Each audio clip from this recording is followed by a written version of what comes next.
สบายดีพี่น้องตื่นมาเตรียมของตั้งแต่ดึกๆพี่น้องจ้าตอนนี้เป็นเวลาประมาณตี 4กว่าๆเนาะเตรียมตัวจะไปแล้วพี่น้องข้างหลังพากันเตรียมตัวเพิ่งของคนรถพี่น้องโอ้ยยังเขาเลยแล้วจงไม่กับน้ำก็ประจำอยู่ไปล้างไปดาวมีอีกว่าเพื่อนได้จะบัดเนี่ยที่นอนนี่อีกเว้ยกำลังคนของคนรถพี่น้องเพื่อนแล้วหรอนี่ก็มาที่บ้านไปใหญ่ปัจจี้มีอันเดียวเหรอหางว่าวไม่ใช่หางว่าวเดี๋ยวมือได้ไป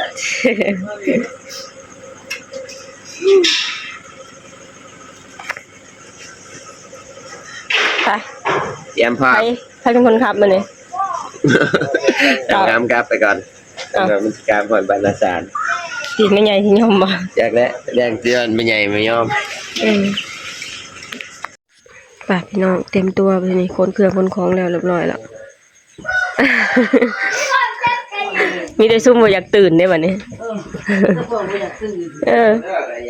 นี่คนน้อยทั้งนี้ก็นอนอยู่ตัวเพื่อนนั่นใช่ไหมตัวเพื่อนบ้านนี่ใครมันก็หลักไรบ้านนี่ไปพี่น้องเต็มตัวไปล็อกอันนี้ได้เงินเพิ่นไม่เคยมีถึงอันนี้คือหูขึ้นมือขึ้นเฮือนสรุปเด่นเพิ่นที่อัดไว้เบิดถูกความทรงจำอันนี้คือยังใบย่างยืนอีพ่อใบเฮียนขับรถอันนี้ใบยำยืนใบขับขี่รถน้องพี่น้องพอเพิ่นอัดสะกอบไว้พี่น้องจ้าเดินทางสีนวลเปลี่ยนเชฟเพิ่มสีนวลนั่งสีนวลบ่อนสีนวลหลุดยังอันน่ะหลุดใหญ่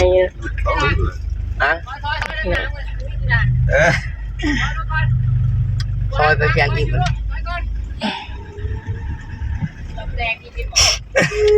รถซอยไปยังอีกบัดบอกอ้าวเห็นว่าวิตาวิทางเรียนออกไปสี่เลยเปิดไปบอก4 โมงเกือบ5 โมงเนาะบอก4 โมงจะมาเราปลุกแต่3 โมงก็ได้นะย่านไปบ่เอาไปย่านมันหัดแดดจุกหลังแล้วเดินโอ้โหเลยซ้ำนี้กำลังหนาวเลยจังหลังเย็นจะจ้อยเลยว่าจังหน่อยจะหนาวพี่น้องเดินทางได้ไม่บ่อยซุปเปอร์เขาเอาเวทขึ้นนี่น้ำบ่เป็นไงบ่นะเป็นจอยนางข้างล่างหรอจอยทางหลังพ่อจะก็นั่งข้างล่างอย่าเดินย่านเดียวครับพ่อมาบ่นั่งเวเนี่ยกันกับผมตุ่มผ่าบ่ลูกตุ่มผ่าบ่คนนี้ก็เงินมาอะไรที่อะไรเงี้ยออกรักษาที่บ่ทางซุยนี่ทางลัดบ่ทางซุยมันลาดได้มันลาดเส้นทางโหดลาดสัตว์อะไรผ่านทางยากบอกให้สบายบอกจะมาง่ายอยู่แบบออกเป็น35ก็ยังได้แหละนี่ค่ะผมผูกมันมาทางมาทางเป็นปลัดไปใส่ในบ้านจะเป็นสารนี่ก็สารแม่นทางแดงนี้แม่นนี่ยากกว่าทางนี่ลาดเส้นทางโหดนะบอกทำราสารไปถึงการโพสหลังบ้านนี่โลกในโน้นบนทั้งแหวนฮะแม่นสารไปทางไหนวะราสารแบบนี้นะยังบนทางอีกไปทางไหนเลนเขาเล่นแบบหัวแก้วนี่บ่เป็นหัวแก้วเอาไปทางบ่อแก้วทางซุยวะบ่อแก้วนี่บ่จังหอดไว้หอดทางลาดเนี่ยมันไก่กว่าทางมันออกเส้นโหดจาก35ไปเลยงูมาอีกแล้วนักกู้ยันแดงยันโกยันหมาแดงไปทุกตัวนะเที่ยวขึ้นมาดินักกู้ยังเสียงกับไปรักษาเริ่มที่แจ้งแล้ว5 โมงเลยไหม5 โมง 5 โมงแล้ว4 โมง5 โมง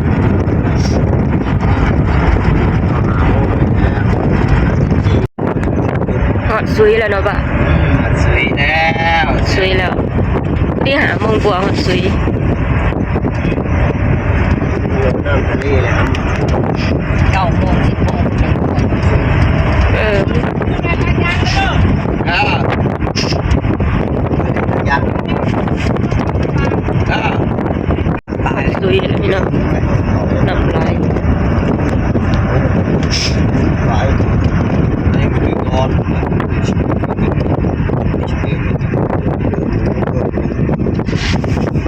มันก็ยังเดียวซึ่งว่ามันปวดเสีย อันเข้า ฮอดใส่ละ ดอกไม้แล้วเอเห็ดคูแล้วเก็บเขาห่านนั่นแหละหล่อ ฮอดดอกไม้ คอยได้ทางก้มเนี่ยจัดรัวไปอีกนะกูตั้งโอ้จำพาห่านเขาเลย เลยโค้งว่ะ โดดหนีมาส่งห่านนี่ หานี้นะ มาส่งห่าน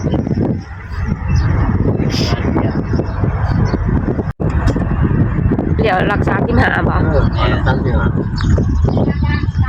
โง่ลงมาอีก นี่ก็น่าซื้อไปด้วยเห็นไหมเนาะมันสิยากอยู่บ่ว่าล่ะเดี๋ยว ทางแดง ทางต้นมันสิดีกว่า มันเป็นทางยางนี่ ทางย่างอันนี้วันนี้ของเก็บแบบผมหน่อย ก็ได้พักกันหยามเนาะบ่ได้ซื้อหยังน้องมันสวยชื่อ ซึ่ง ที่หลอดที่ได้เมื่อตอนเขา ชื่อไง แลกกันเข้ามาขายมันบ่มี ไปมันหลอกขายนี่ขายบุญรักษาที่หา มันยังเศร้าโพด แถวนี้มีแต่หน้าหวานเบิดละ เรียนว่า บ้านตัวที่เพิ่น หวานเบิด บ่เคยหวานเด้อ เออ ปีนี่แหละคณะ ก็บ่หลายคนบ้าน อืม บ้าน ปีนี้แหละเขาเห็นหลายนะมัน มีกายังมีดำ เออ แต่ว่าเรือเรา อุ้ยฝนเนี่ย ฮอดใส่ละบัด รักษา นะ35 สัก35 เนี่ยผมมารักษาที่หาเรื่อง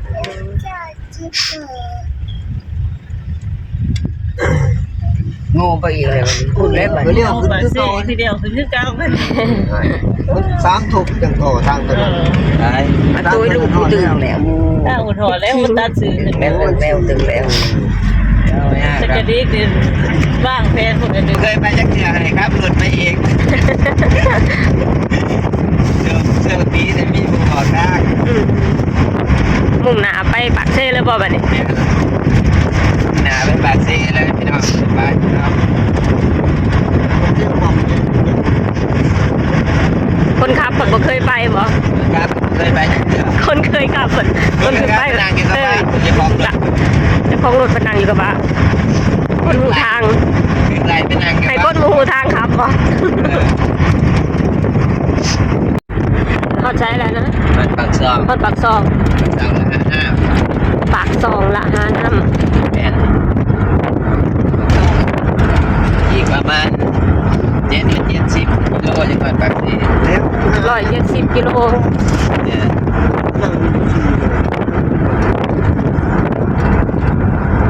ฮอดใช่เลยแม่ บ้านไปบ้าน บ้านสารเลี้ยว อะไรเรียก บ้านสาราเลี่ยว แม่น ฮอดบ้านสาราเลี่ยวแล้วพี่น้อง บ่เคยได้ยินจักเทื่อบ้านสาราเลี่ยวกำลังมุ่งหน้าเข้าเซบังยัง 48โล148 เออ จากนี้ไปเลย แต่นี่หาใส่ มาปากซี่เดี๋ยว148 เรือ148 148กิโล โอเคน้อง พี่น้องหัดหัวซีมันเอียงแล้ว ว่าสิบ้านเอียง น้ำไปดีกว่า บ่เจ้าเคยมาถ่ายนะบ่ บ่ได้ เหรอ หาไทยเลยซีบังไฟเลย อ๋อ อันนี้คือเซบังเอียง เชื่อเลยซีบังไฟจะมาถ่าย เจ้ายังบ่เคยมาหอยพี่เถื่อนบ่ แล้วก็มาเชื่อเดียวนี่แหละ เหรอ ซีบังเอียง เออ สี่หลังนะเรื่องกินยอดมัน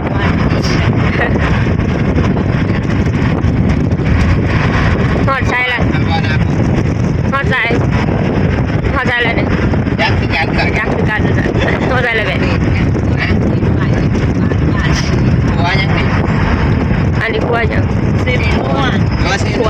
นวล เซ่กับกายเลยบ่อัน กว่าสินวันละพี่น้อง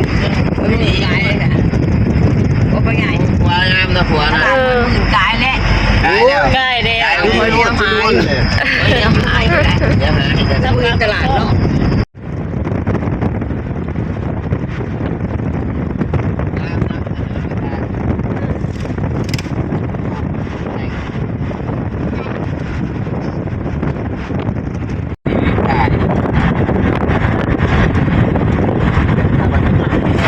อันนี้ประมาณ โอ้ทำขวาง ว่า ทำพวง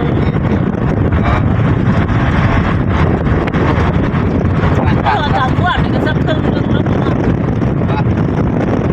ได้ของทำขวาง จักกิโลก็ ยัง111 111เริ่มเห็นคู่มาแล้วอะ เลยละนี่เลย3โลเลย ยัง103 โล เนี่ย3โลได้ละนี่ขึ้นไม้นะ ใกล้แล้วบ่ ดูหน่อยนะ ไปเอาหอดพูดหน่อยหนัก สิ บ่ อีกกันนึกสิว่า ตอนนี้หาหน้าโป่งบ่ หน้าปุ่งตอนนี้ หาหน้าโป่งบ่เห็นจักเทื่อหรือบ่ได้กินข้าวจักเทื่อ ได้ยินข่าวเชื่อนี่เช็คมาได้ทงในกระปุ่งเลยวะแม่ทงในตะกี้แล้วแจ้งเนาะงมเอาหอยเถอะเนาะด้วยได้หัดพบกูแล้วเก่าพวงมันก็ยาวเลยวะอ่านนั่น แกเนี่ยปู ลงหาซื้อแนวกินข้าวก่อนพี่น้องหอดหน้าโป่งแล้ว ได้ป่ะนกไปยังได้นก หาซื้อแนวกินพี่น้อง จ้าไปผ่าบ่ไปแล้ว ป้าพี่น้องซื้อเอาไก่มากินอยู่โหลดเอาเนาะพี่น้องเนาะกินขาโหลดเลยมุ่งหน้าต่อ หน้าปูไง หน้าปง กันซื้อเขามากินอยู่โหลด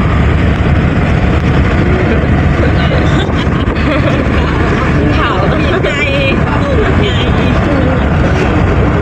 กินไก่หน้าโป่ง ไก่ดำปูเป็นตู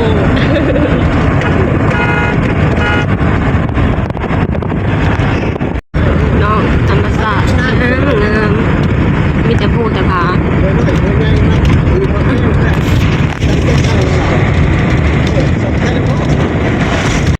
วิว ได้ นี่ ไม่ งา ใช่ ม งาม พี่น้อง เขา จ้า เป็นคนหา โอเค หาเขาทำเขาคนหาเหมือนดินเขาที่จังหวัดได้นก วิวสวยพี่น้องเลยภูหน่วยบักใหญ่เนอะ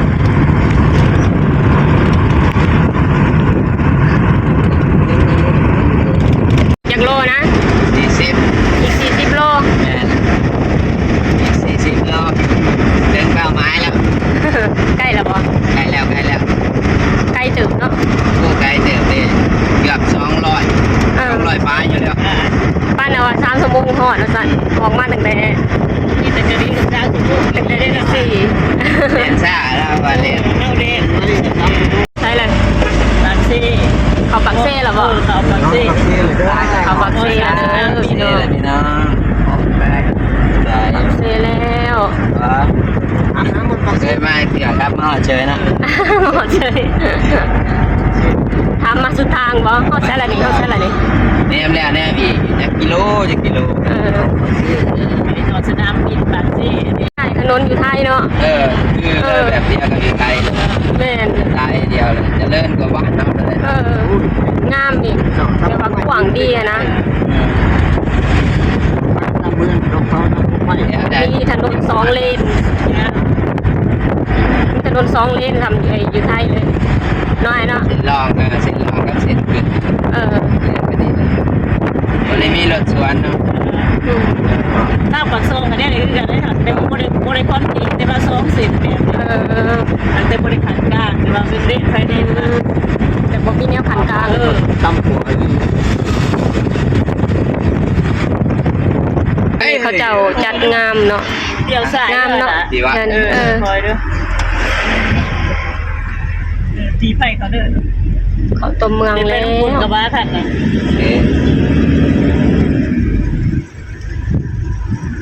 ออกไปเลย ใหญ่ข้าวต้มใหญ่คันใหญ่ คันใหญ่ ตัวไอ้ถาเนี่ยดีเป็นได้ได้เขาแท็กซี่อันนั้นเรียนชื่อเลยก็ได้มึงนึงแต่มันสิเขาในเมืองเลยตัวนั้นเส้นนั้นรถมันหลายสิ นึกถึงน้ำใหม่ นี่เส้นทางมันเวท เมืองเมืองพี่น้องไม่ได้ข่าวเมืองแต่ ออมเมืองปักเซ เขาเมืองไม่บาด กำลังเริ่มเข้าเมืองบ่นี่ แต่เราเขาจะฝึกก็ได้มันซื้อตัดไปสิเลยเท่าก่อน อ๋อวันนี้ก็เข้าตัวเมืองเลย ปักเซ่ดี ยังเป็นหวยยัง หวยปูนแต่ก่อนหวยปูนเพราะว่าหวยปูน ครัวหวยปูน จำซี่ น้ำบ่ งาม หวยนี่นัดเกิน กายที่หัววิว วงเวียนไปบนสายมือเรือดาโชว์วงเวียน โรงเรียน สายมือเวียนสายมือเวียนสายมือเอาไปซื้อเลยมัน ผู้ฉลาดเราไม่บอก นี่เขา ก็ไม่บอกให้ ใช่ไหม ผู้ฉลาดเรียก พูน ว่า พูนเดี๋ยวจะหน่อยสี ว่าอันนี้ที่จอมถ่าย นี่ถ้าทำมามันสินตัวนี้มันซื้อเลยถ้าเขาเลยถ้าสินซื้อไปตั้งนานไปโอ้โหแพงจะประสาทเดี๋ยวถ้าทำมาบางนึงมันสิซื้อสินนี่ออกมาเลย เข้าตัวเมืองแล้วพี่น้อง เป็นตัวเมืองจะซื้อมันโดดลายทางซื้อไปเลยไม่ต้องโม้ของเขาเดี๋ยวสายเมื่อบานเฮา เดี๋ยวไปเลย เดี๋ยวต้องกลับบ้านนี่นี่ ไปบ้านตัวนี้ อันนี้คือเจดีย์หยังเนี่ยทางกลางเนี่ยนะ พอรักเมือง หอรักเมืองโอ้ ใส่เดือน หอรักเมือง งานแล้วมันก็เลี้ยวกัน เส้นนี้ไปโอ้โหเวียนซื้อเลยซื้อเลยเฮา ตอนผ่านมาจืดอยู่ดิ จืออยู่เหรอ ยื้อเดี่ยวพัวอย่างเดียวเข้ามาว่าบ่เดี่ยวสายนะเดี่ยวสายอย่างเดียวพัวอย่างเดียว เมืองปากเซเด้อพี่น้องพัฒนากว่าอยู่บ้านเฮาเนาะ โอ้ยเบิ่งนี่งานก่อนแองขี่รถจักรให้พัฒนาครับรอดใช่ไหมก่อนชาติหัวอยู่ บ่สนหยังเลยเหรอ เฮานี่ซื้อเลยเดี่ยวพัวนี่มันเข้าตลาดดาวเฮือก เรียกตัวนี่วะ เฮานี่ซื้อเลยเมื่อปากซองเมื่อเมืองโค้งนี่เฮานี่เมื่อเมืองโค้งปากซองสิเดียวสายเฮานี่เมื่อเมืองโค้ง เขาซื้อเลย มันพูดจำประซักนี่ก็ไม่ทางนี่ก็ได้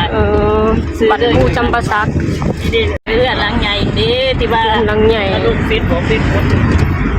ดูแลไม่ตกปันสิจะฟ้องเดือดหา เพื่อนดังหลังใดปะ พูดในบางคน โอ้อยู่ทางหน้าเป็นคือวัง คือว่า ยอมไง เขาลงเฟซบ่ ถ้าลูกฟิตเดือดไหม เมื่อเท่าใดได้นอนเนี่ย ที่สุดที่เคยเจอเงียบสาตัวเมืองสาย เบิดไปเท่าใดเมืองพี่น้อง ซี่ครับผมทำขึ้นไปจริงกันเลยซี่นี่ เอาสิ เทิงดังเรือน ฟ้างามแต่เนาะ ปุ๊บเนี่ยมันจะคือ ขึ้นบางอันนี้เนี่ยมีระดับ ยึดชิปแต่ว่าแชมป์หน้าสวรรค์ อันนี้เราก็เคยเที่ยวมันกับมะขามเดียว แม่น ใกล้แล้วบ่วันนี้ มีทางแบบเขารุ่นใหญ่ๆกายมึงเนี่ย ใกล้แล้ว อันนี้เขาเบื้องป้ายเบื้องซ้ายกายไปอีกล่ะอันนี้ป้ายได้น้อยแนบเห็นคุณไปอีกคุณเดียวป้ายตัวคุณได้น้อย ไปบางมนนะว่า ทีนี้นี่ติดป้ายทางนี้สายมือ พี่ กระโดดก่อนนะ ป่าได้นี่ป่า ได้แล้ว ใกล้แล้ว อันนี้ รถได้อะไรไปก่อนก็ได้พวกเขาให้รถได้ ยังเหรอ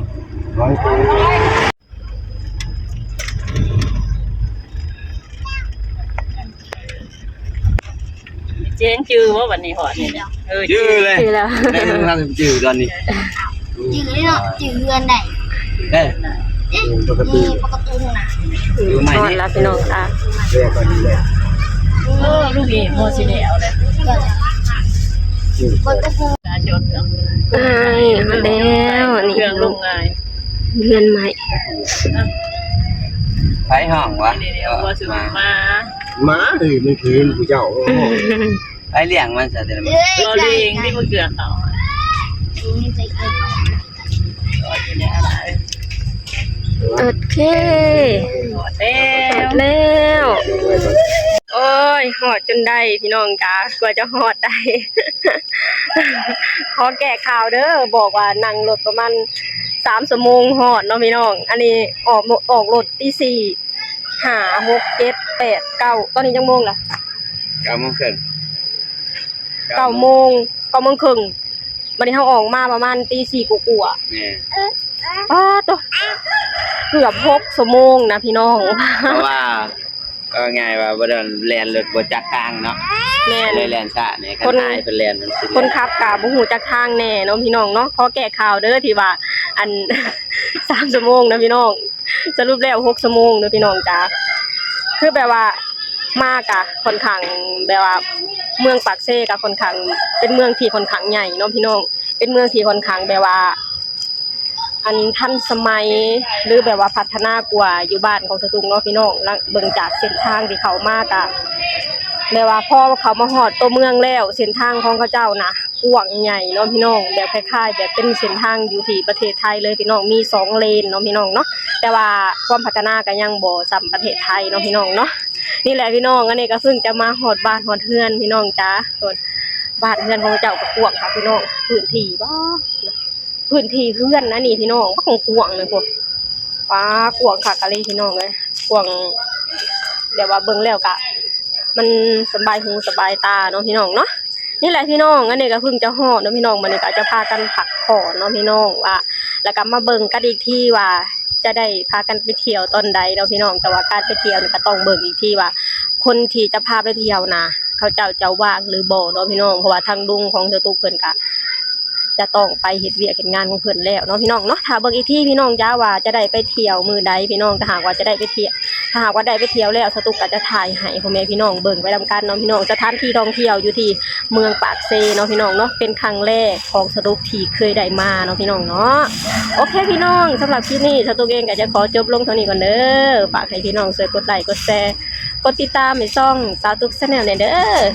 สบายดีสวัสดีค่ะถ้าเบิ่งคลิปต่อไปพี่น้องว่าสาวตุ๊กจะพาไปไสเนาะพี่น้องเนาะว่าจะไปได้ไปเฮือนของลุงอีกคนหรือว่าจะได้ไปเที่ยวเนาะพี่น้องเฮาก็คอยเบิ่งคอยติดตามกันต่อไปเนาะพี่น้องเนาะ